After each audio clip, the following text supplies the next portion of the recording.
मध्यम ग्रुप के बच्चे वही भाषा प्रतियोगिता के लिए यहाँ मंच पर आएंगे। 6A का नीतिका पटेल। सफलता के लिए सिर्फ कल्पना ही नहीं, सार्थक कर्म भी जरूरी है। सीढ़ियों को देखते रहना ही पर्याप्त नहीं है, सीढ़ियों पर चढ़ना भी जरूरी है। सुप्रभात, मैं नीतिका पाटिल कक्षा 6ठी से आपके समक्ष विज्ञापन से घिरा हमारा जीवन पर भाषण देने के लिए आज यहाँ प्रस्तुत हूँ।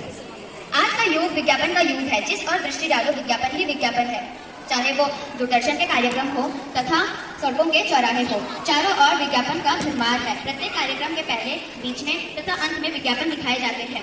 विज्ञापन यह शब्द सुनते ही हमारे मन में कुछ प्रश्न उठते हैं। आखिर ये विज्ञापन है क्या और इसकी क्या विशेषताएं हैं? विज्ञापन उपभोक्ताओं को नए नए प्रोडक्ट सर्विस के बारे में जानकारी पहुंचाता है और उसके बारे में बताता है। विज्ञापन उपभोक्ताओं को नए नए प्रोडक्ट से परिचित कराता है। विज्ञापन की लाभ और हानि दोनों ही है, लेकिन विज्ञापन की हानि बहुत ज्यादा है। जहां वो हमारी जानकारी बढ़ाते हैं, वही वो फिजूल खर्चे भी कराते हैं। विज्ञापन हमें जितना जानकारी देते हैं, हमें जितना नए नए सर्विस प्रोडक्ट सर्विस से परिचित कराते हैं, उतना ही वो हमारे फिजूल खर्चे भी कराते हैं। विज्ञापन जैसे कई और अनेक चीजें हैं, लेकिन विज्ञापन सबसे हानि चीज है। विज्ञापन आप कहीं और पूरी तरफ देख सकते हैं, कहीं टेलीविजन, कहीं रेडियो, कहीं समाचार पत्र, कहीं पत्रिकाएं, सारी और विज्ञापन ही विज्ञापन है। आप देख लो, कहीं भी देख लो। विज्ञापन के कुछ और प्रकार भी होते हैं, जैसे प्रिंट विज्ञापन, समाचार पत्र, पत्रिकाएं, ये सब भी प्रिंट विज्ञापन के ही उदाहरण है। और आउटडोर विज्ञापन, बैनर, झंडे आदि। डिजिटल विज्ञापन, इंटरनेट और डिजिटल पर प्रदर्शन किए गए विज्ञापन, इनको डिजिटल विज्ञापन कहते हैं। हमें विज्ञापन को रोकना होगा जो विज्ञापन दुरुपयोग करते हैं। इन विज्ञापनों पर रोक लगाने का काम सरकार का है। धन्यवाद।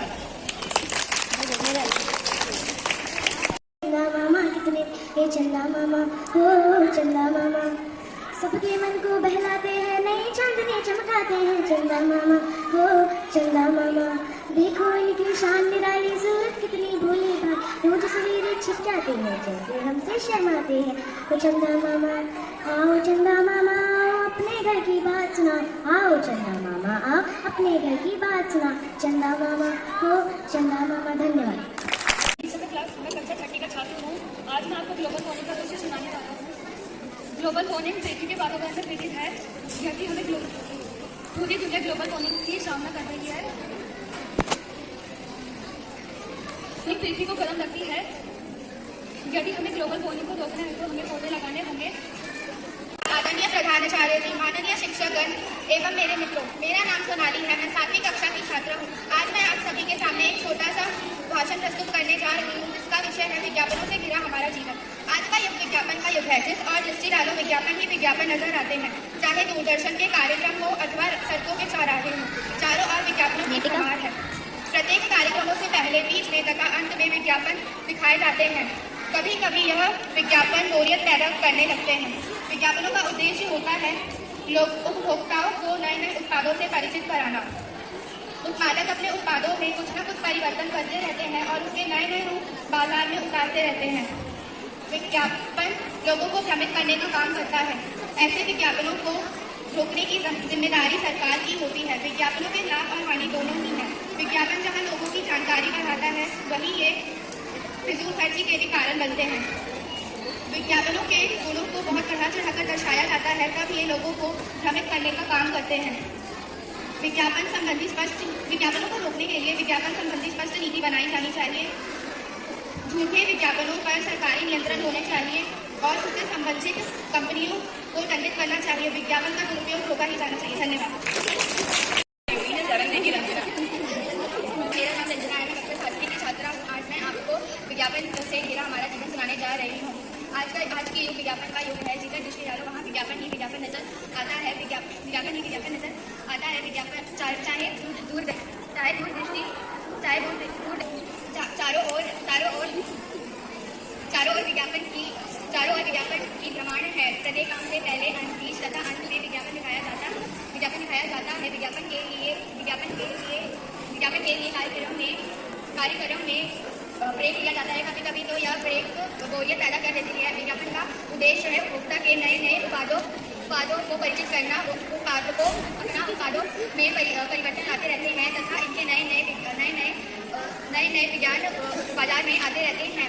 कई बार इन विज्ञापनों के गुणों में बहुत बढ़ा चढ़ाकर परिचित करते हैं। तब वे विज्ञापन उपभोक्ता के भ्रमित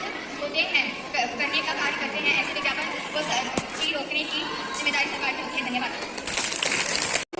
मेरा नाम प्रतीक्षा ठाकुर है। मैं कक्षा 7वीं की छात्रा हूँ। आज मैं आप सभी को ग्लोबल वार्मिंग के विषय में कुछ बातें बताने जा रही हूँ। ग्लोबल वार्मिंग को सामान्य हिंदी भाषा में भूमंडलीय उष्णीकरण कहा जाता है। ग्लोबल वार्मिंग का सामान्य अर्थ पृथ्वी के तापमान में होने वाली असमान वृद्धि है। ग्लोबल वार्मिंग के कारणों में मानव द्वारा किए गए कार्य सबसे ऊपर है। ग्लोबल वार्मिंग के कारण धरती की वायुमंडल और महासागर के तापमान में होने वाली असमान वृद्धि ग्लोबल वार्मिंग का प्रभाव है। ग्लोबल वार्मिंग के कारण धरती का तापमान बढ़ रहा है। इस समस्या को रोकने के लिए हम सभी को जागरूक होना होगा और अपनी जिम्मेदारियां निभानी होगी। अगर इस समस्या पर ध्यान नहीं दिया गया तो आगे जाकर के हमारे जीवन की बड़ा खतरा बन सकता है। धन्यवाद। हमारी भाषा प्रतियोगिता समाप्त हुई। मैं आप लोगों को एक टिप देना चाहती हूँ। आप सब लोगों ने बहुत अच्छा प्रयास किया, लेकिन बात बोलने के लिए जरूरी है कॉन्फिडेंस। आत्मविश्वास से बोलने के लिए ही आप लोग को मंच पे ये अवसर प्रदान किया गया कि आके बोलिए। तो कॉन्फिडेंस के साथ में सामने देख के बोलना होता है। दूसरे एक चीज आप लोग ने विज्ञापन में ही देखी होगी बराबर कि जब भी कोई मंच पे आता है तो सबसे पहले क्या करता है, मंच के पैर छू के मंच पे चढ़ा जाता है। पता है ना, देखा है ना, किसी ने भी ये नहीं किया। तो ये छोटी छोटी चीजों का आप लोग को ध्यान रखना चाहिए। आप लोग अब 6th 7th में आ गए, बड़े हो गए, है ना। तो ये सब सिखाने की चीजें नहीं, याद रखने की चीजें सबको याद करिए, याद रखिए। और नमस्ते और धन्यवाद का जीवन में बहुत ज्यादा महत्व है। पढ़ा है ना सब लोगों ने, है ना। एक प्रतियोगी और हैं, वो आकर के मंच पे अपने विचार व्यक्त करेंगे। तो आप लोग जब भाषण देने की तैयारी करिए तो शीशा देख के करिए। शीशे में देखेंगे ना आप लोग जो बोल रहे हैं, रटा हुआ नहीं एकदम बोल रहे हैं, अपने मन से अपनी कोई विचार व्यक्त कर रहे हैं। अभद्रता है, इसे कहते हैं इन मैनर। जब someone is talking you shouldn't clap. Clap करने के लिए आपका दोस्त है ना, आप लोगों का सहपाठी है ना, वो आएगा तो आप लोग उसे अप्रिशिएट कर सकते हैं, उसे बढ़ावा दे सकते हैं। लेकिन जब कोई बड़ा बोल रहा है तो बीच में क्लैपिंग नहीं की जाती है।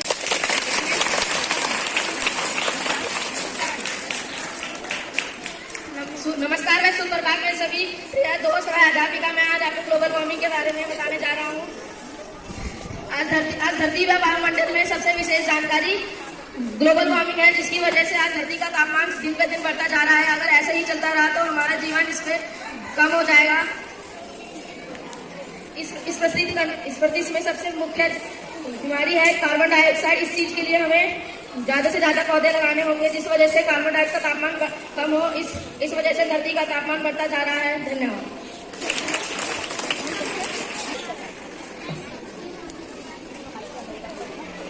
धन्यवाद। अब आप लोग अपनी कक्षाओं की ओर प्रस्थान करें शांतिपूर्वक।